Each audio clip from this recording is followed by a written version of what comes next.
मेरे चैनल को सब्सक्राइब करें और बेल आइकॉन को दबाएं ताकि मेरे हर वीडियो की नोटिफिकेशन आप तक पहुंचे और लाइक शेयर करना ना भूलें। हेलो दोस्तों, मैं विपिन कुमार आप सभी का विपिन क्लासेस में स्वागत करता हूं। दोस्तों, इसके पिछले वीडियो में हमने जाना था यूएनए के तीसरे और चौथे अंग के बारे में। टोटल यूएनए के 6 अंग होते हैं दोस्तों, जिसमें हमने पहले वीडियो में पार्ट 1 में दोस्तों पहले और दूसरे अंग के बारे में जाना था। दूसरे पार्ट में दोस्तों हमने तीसरे और चौथे अंग के बारे में जानने का प्रयास किया था। और आज का ये अंतिम वीडियो होगा दोस्तों, जिसमें हम पाँचवें और छठे अंग के बारे में जानने का प्रयास करेंगे दोस्तों। तो जो यूएनओ का पांचवा और छठवां अंग है दोस्तों, वह हमारा जो पांचवा अंग है उसे हम बोलते हैं अंतर्राष्ट्रीय न्यायालय। इसे इंग्लिश में इंटरनेशनल कोर्ट ऑफ जस्टिस कहा जाता है।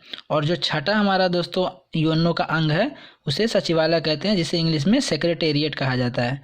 तो दोस्तों, हम आज के बारे में इसी पाँचवें और छठवें अंग के बारे में जानने का प्रयास करेंगे। तो दोस्तों, हमारा जो पाँचवा अंग है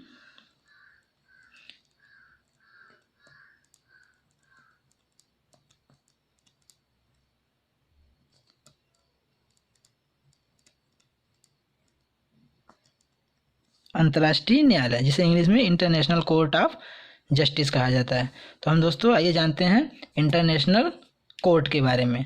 तो जो हमारा इंटरनेशनल कोर्ट है दोस्तों, इसकी जो स्थापना हुई थी, ध्यान दीजिएगा, ये हमारा यूएनओ का पांचवा अंग है दोस्तों, अंतर्राष्ट्रीय न्यायालय।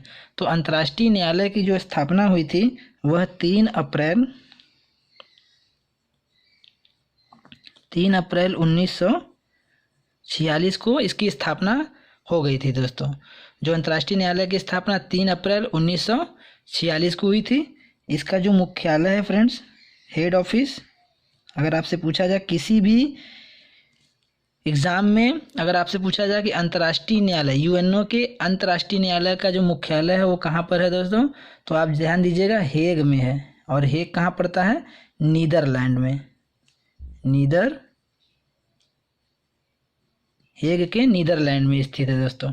तो इसकी स्थापना 3 अप्रैल 1946 को की गई थी और मुख्यालय इसका हेग नीदरलैंड में है। तो जो अंतर्राष्ट्रीय न्यायालय है, इसमें न्यायाधीशों की जो संख्या होती है,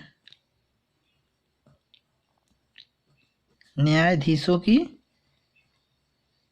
टोटल कितने इस न्यायालय में, अंतर्राष्ट्रीय न्यायालय में न्यायाधीश होते हैं दोस्तों? तो जो टोटल न्यायाधीश होते हैं वो 15 होते हैं, 15 होते हैं, जिनका कार्यकाल की अगर हम बात करें, इस न्यायाधीश के जो कार्यकाल होते हैं, कार्यकाल कितने वर्ष का होता है? सॉरी दोस्तों, 9 वर्ष का होता है। 9 वर्ष का कार्यकाल होता है।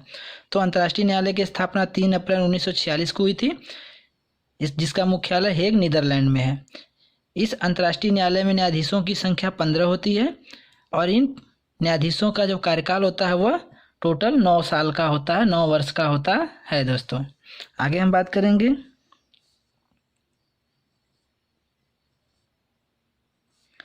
जो हमारे ये न्यायाधीश होते हैं, आखिर किसे न्यायाधीश के पद पर नियुक्त किया जाएगा, इसके लिए भी प्रावधान है इस अंतर्राष्ट्रीय न्यायालय के अंतर्गत।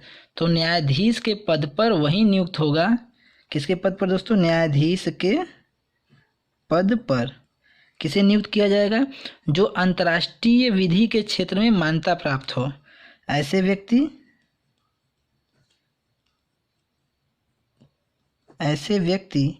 जो अंतर्राष्ट्रीय विधि के क्षेत्र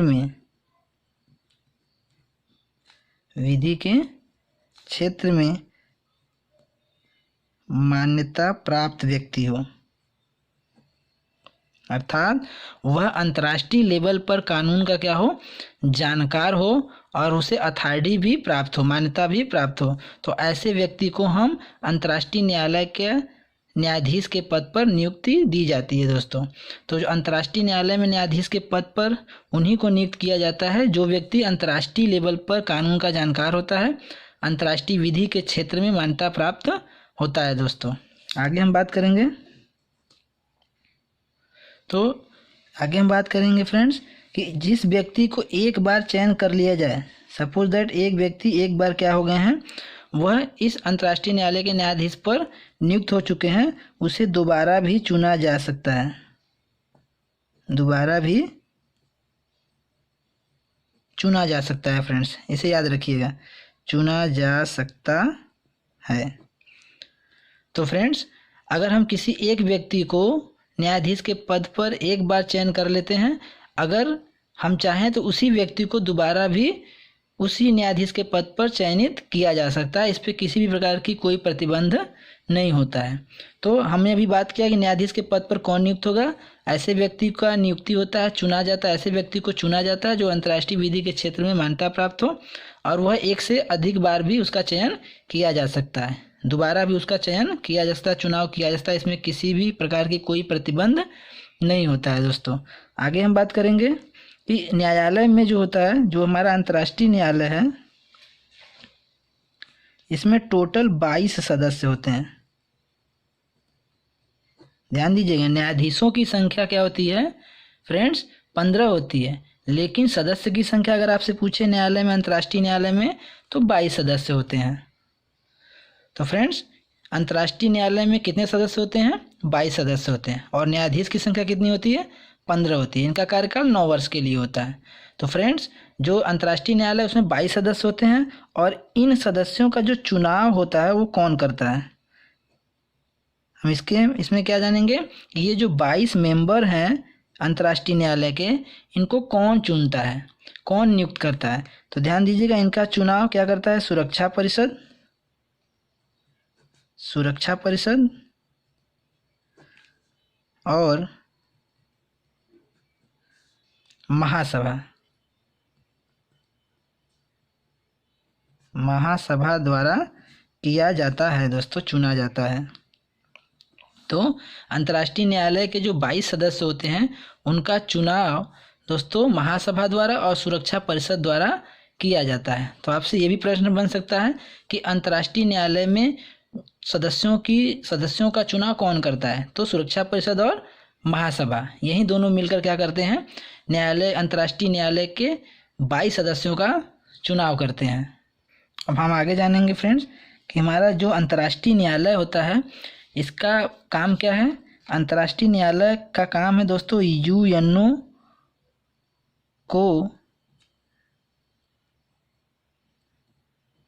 को कानूनी प्रश्नों पर क्या करना, सलाह देना, इसका सबसे प्रमुख कार्य है फ्रेंड्स। तो अंतर्राष्ट्रीय न्यायालय का सबसे प्रमुख कार्य है कि वह यूएनओ को क्या करेगा, किसी भी कानूनी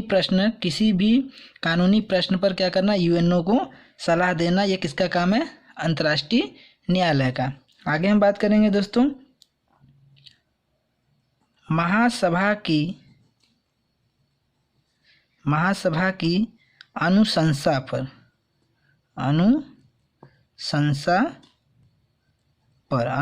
पर का मतलब अनुरोध पर या कहने पर दोस्तों, महासभा के कहने पर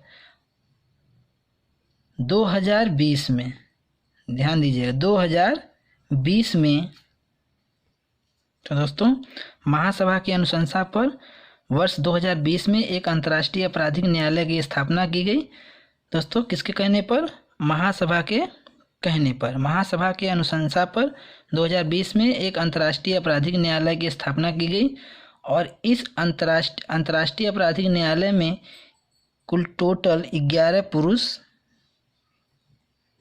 और 7 महिला शामिल होंगे दोस्तों, शामिल होते हैं या रहते हैं। तो इस पॉइंट को याद रखिएगा। तो दोस्तों हमारा जो अंतर्राष्ट्रीय न्यायालय है उसकी स्थापना 3 अप्रैल 1946 को हुआ था। मुख्यालय इसका हेग नीदरलैंड में है। इसमें न्यायाधीशों की संख्या 15, इनका कार्यकाल 9 वर्ष का होता है। न्यायाधीश के पद पर ऐसे व्यक्ति को चयन किया जाता है, चुनाव किया जाता है जो अंतर्राष्ट्रीय लेवल पर क्या हो, कानून का जानकार होता है और उसे अथॉरिटी भी प्राप्त हो। एक बार चुनने के बाद किसी भी व्यक्ति को दोबारा भी इस न्यायाधीश के पद पर चुना जा सकता है, इसके लिए कोई प्रतिबंध नहीं है। न्यायालय, इस अंतर्राष्ट्रीय न्यायालय में 22 सदस्य होते हैं जिनका चुनाव सुरक्षा परिषद और महासभा द्वारा किया जाता है। यूएनओ को कानूनी प्रश्नों पर सलाह देना अंतर्राष्ट्रीय न्यायालय का सबसे प्रमुख कार्य होता है। महासभा के कहने पर, महासभा की अनुशंसा पर 2020 में अंतर्राष्ट्रीय अपराधी न्यायालय की स्थापना की गई, जिसमें 11 पुरुष और 7 महिलाएं सम्मिलित होती हैं फ्रेंड्स। तो दोस्तों ये हमारा रहा आज यूएनओ के 5वें अंग के बारे में। आगे हम बात करेंगे दोस्तों 6ठा अंग जो होता है, जिसका नाम है सचिवालय। तो दोस्तों नेक्स्ट वीडियो में या नेक्स्ट इसके बाद हम जस्ट जानेंगे सचिवालय के बारे में। शुरू करते हैं सचिवालय। जो ये सचिवालय जो हमारा यूएनओ का 6ठा अंग है दोस्तों, और लास्ट अंग हमारा सचिवालय होता है। अभी हमने जाना था क्या, अंतर्राष्ट्रीय न्यायालय के बारे में। अब हम जानेंगे यूएनओ के अंतिम अंग सचिवालय के बारे में। तो आइए दोस्तों स्टार्ट करते हैं। तो हमारा जो सचिवालय है दोस्तों, यह जो सचिवालय है यह यूएनओ का क्या है दोस्तों, प्रशासनिक अंग कहलाता है। प्रशासनिक अंग होता है। तो अगर आपसे पूछा जाए कि यूएनओ के सचिवालय का प्रशासनिक अंग किसे कहा जाता है, यूएनओ का प्रशासनिक अंग कौन होता है, तो हमारा दोस्त उत्तर क्या होगा, सचिवालय। तो यूएनओ का सचिवालय जो होता है वो प्रशासनिक अंग होता है। और हमारा जो इस यूएनओ का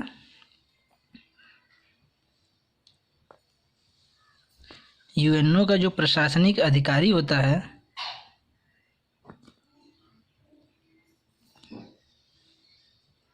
किसे कहा जाता है, वो यूएनओ के महासचिव को कहा जाता है। महासचिव को कहा जाता है। तो ये भी प्रश्न बन सकता है फ्रेंड्स कि यूएनओ का प्रशासनिक अधिकारी कौन होता है, तो वह होता है सचिवालय का महासचिव होता है। तो दोस्तों यह हम कह सकते हैं दोस्तों कि सबसे बड़ा अधिकारी महासचिव क्या होता है, यूएनओ के सचिवालय का सबसे बड़ा अधिकारी।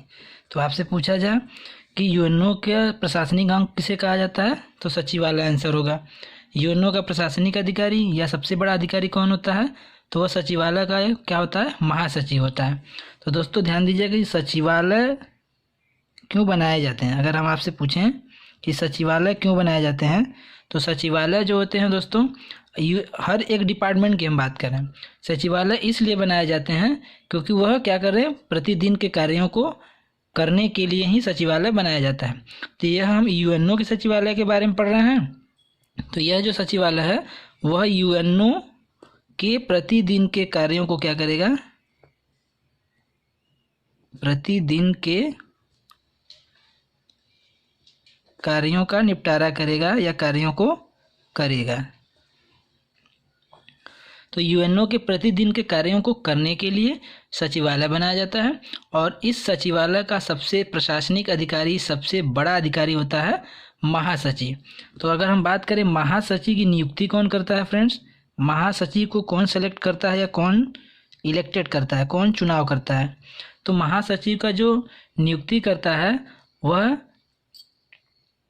महासभा करती है सुरक्षा परिषद के सिफारिश करने पर। तो महासचिव जो सचिवालय के जो महासचिव होता है, उस महासचिव के सचिवालय के जो नियुक्ति होता है फ्रेंड्स, अर्थात महासचिव की नियुक्ति कौन करता है, महासभा करती है। कौन करती है, महासभा करती है। और किसके कहने पर करती है, तो वह सुरक्षा परिषद के कहने पर करती है। जो सिक्योरिटी काउंसिल है उसके सिफारिश पर, सुरक्षा परिषद के सिफारिश करने पर हमारा महासभा क्या करती है, महासचिव की नियुक्ति करती है। दोस्तों ध्यान दीजिएगा, किसकी नियुक्ति, महासचिव की। तो आपसे फ्रेंड्स ये सब प्रश्न हम इसलिए आपको बता रहे हैं ताकि ये बड़े इंपॉर्टेंट होते हैं, एक एक नंबर के एग्जाम में बहुत ज़्यादा पूछे जाते हैं। आपसे पहला प्रश्न बनाया जा सकता है कि यूएनओ का प्रशासनिक अंग कौन होता है, सचिवालय होता है फ्रेंड्स। यूएनओ का प्रशासनिक अधिकारी या सबसे बड़ा अधिकारी कौन होता है, तो सचिवालय का महासचिव होता है। अच्छा, सचिवालय जो होता है वो दोस्तों क्यों बनाए जाते हैं किसी भी विभाग में, सचिवालय इसलिए बनाए जाते हैं कि ताकि वह उस विभाग के प्रतिदिन के कार्यों को अच्छी तरह कर सके। तो हम ये यूएनओ के सचिवालय के बारे में पढ़ रहे हैं, तो ये जो यूएनओ का सचिवालय है वो क्या करेगा, यूएनओ के प्रतिदिन के कार्यों को करेगा या करता है फ्रेंड्स। तो महासचिव की नियुक्ति कौन करता है, जो सबसे बड़ा अधिकारी या प्रशासनिक अधिकारी होता है, इसकी नियुक्ति महासभा करती है दोस्तों। जो हमारा महासभा क्या है, यूएनओ का सबसे प्रथम भाग होता है महासभा, और दूसरा जो अंग है वो हमारा सुरक्षा परिषद है। तो दोस्तों, तो सुरक्षा परिषद की सिफारिश पर कहने पर महासभा क्या करती है, सचिवालय के सबसे बड़े पद, सबसे बड़े अधिकारी महासचिव क्या करती है, नियुक्ति करती है। तो आपसे प्रश्न बन सकता है दोस्तों कि महासचिव की नियुक्ति कौन करता है, तो महासभा करती है। और किसके सिफारिश पर करती है दोस्तों, तो सुरक्षा परिषद। तो ध्यान दीजिएगा, किसके सिफारिश पर या किसके कहने पर अगर प्रश्न पूछे तो उत्तर होगा सुरक्षा परिषद। लेकिन कौन करती है नियुक्ति, तो महासभा। नेक्स्ट पॉइंट में हम जानेंगे, जो सचिवालय होता है फ्रेंड्स, आपसे पूछा जाए कि सचिवालय में कौन होता है, सचिवालय में एक होगा महासचिव,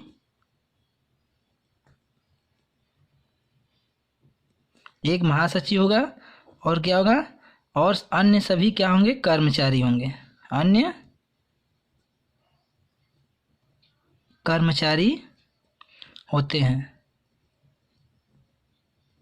तो सचिवालय में एक क्या होगा, पद महासचिव का होगा, और बाकी सब किसके अंतर्गत आएंगे, कर्मचारी के अंतर्गत आते हैं। आगे हम जानेंगे दोस्तों कि जो हमारा यूएनओ का प्रथम सचिव था, महासचिव, यूएनओ के प्रथम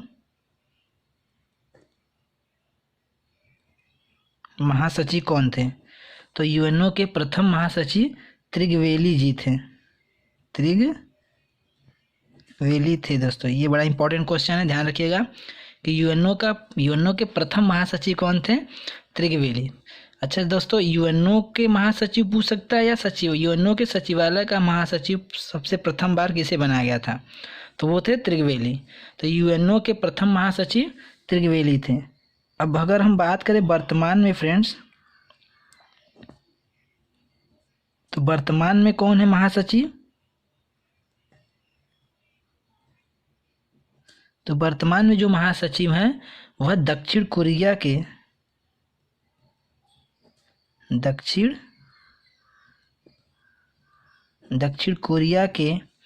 बान की मून,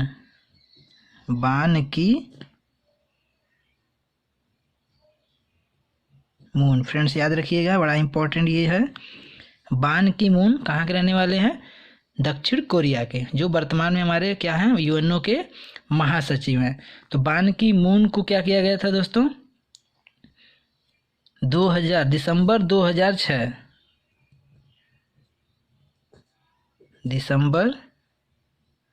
2006 से क्या है, ये हमारे यूएनओ के महासचिव हैं।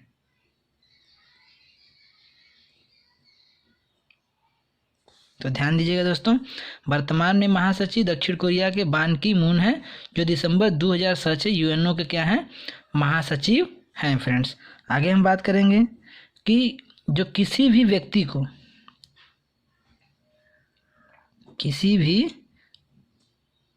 प्रमुख व्यक्ति को, अगर हम कितना भी प्रमुख क्यों ना हो, प्रमुख व्यक्ति को 2 बार क्या किया जाता, 2 बार महासचिव के पद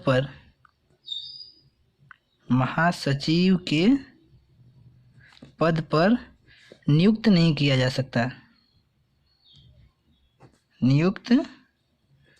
किया जा सकता, फ्रेंड्स याद रखिएगा। चाहे कितना ही प्रमुख व्यक्ति क्यों ना हो, ध्यान दीजिएगा, प्रमुख व्यक्ति की बात हम कर रहे हैं, कितना ही प्रमुख व्यक्ति क्यों ना हो, उसे 2 बार या 2 कार्यकाल के लिए महासचिव के पद पर नियुक्त नहीं किया जा सकता। आगे हम बात करेंगे कि हमारा जो सुरक्षा परिषद है फ्रेंड्स, सिक्योरिटी काउंसिल है,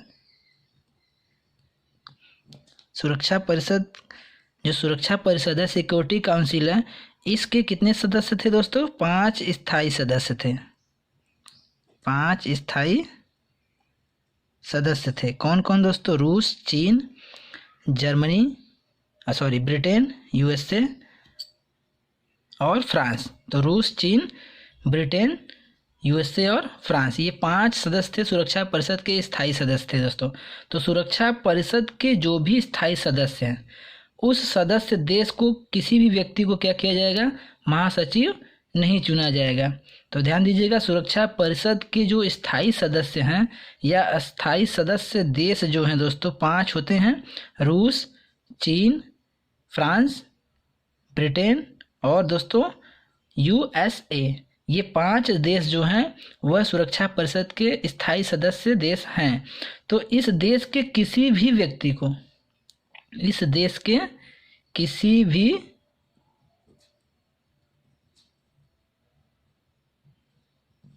भी व्यक्ति को क्या किया जाएगा, महासचिव, यूएनओ का महासचिव नहीं बनाया जाएगा, नहीं चुना जाएगा, या चुना जाता है, नहीं चुना जाएगा। फ्रेंड्स ध्यान दीजिएगा कि जो सुरक्षा परिषद के 5 स्थायी सदस्य देश हैं, उस देश से चाहे रूस का हो, चाहे चीन का हो, चाहे फ्रांस का, चाहे ब्रिटेन का, जिसे हम यूनाइटेड किंगडम कहते हैं दोस्तों, और चाहे वह यूएसए का ही क्यों ना हो, किसी भी इस 5 देश के किसी भी व्यक्ति को क्या किया जाएगा, महासचिव यूएनओ का नहीं चुना जाएगा, नहीं बनाया जाएगा। ये नियम है दोस्तों सुरक्षा परिषद का। और किसी भी प्रमुख व्यक्ति को 2 कार्यकाल के लिए या 2 बार के लिए महासचिव नहीं बनाया जाएगा, चाहे वो व्यक्ति कितना ही प्रमुख क्यों ना हो। तो फ्रेंड्स हमने जाना इसमें किसी भी प्रमुख व्यक्ति को 2 बार महासचिव के पद पर 2 कार्यकाल के लिए नियुक्त नहीं किया जा सकता। किसी भी सुरक्षा परिषद के 5 स्थायी सदस्यों में से किसी भी देश के सदस्य को क्या किया जाता है, महासचिव के पद पर चुना नहीं जा सकता। ध्यान दीजिएगा, जो वर्तमान में महासचिव हैं दोस्तों, इस समय वर्तमान में जो यूएनओ के महासचिव हैं वह गुटरेस जी हैं। गुटरेस, इनका जो कार्यकाल है वह 2017 से अभी तक इनका चल रहा है, अभी तक। अगर गुटरेस जी हमारे क्या हैं, वर्तमान में यूएनओ के महासचिव हैं। इनका कार्यकाल 1 जनवरी 2017 से चल रहा है और अभी तक इनका कार्यकाल चल ही रहा है। इन गुटरेस से पहले जो हमारे महासचिव थे वो दक्षिण कोरिया के बान की मून जी थे, जिनका कार्यकाल दिसंबर 2006 से शुरू होकर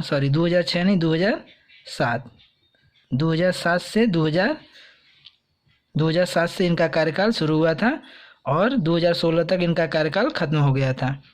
तो दक्षिण कोरिया के बान की मून का कार्यकाल दिसंबर 2007 से जनवरी 2007 से दिसंबर 2016 तक था।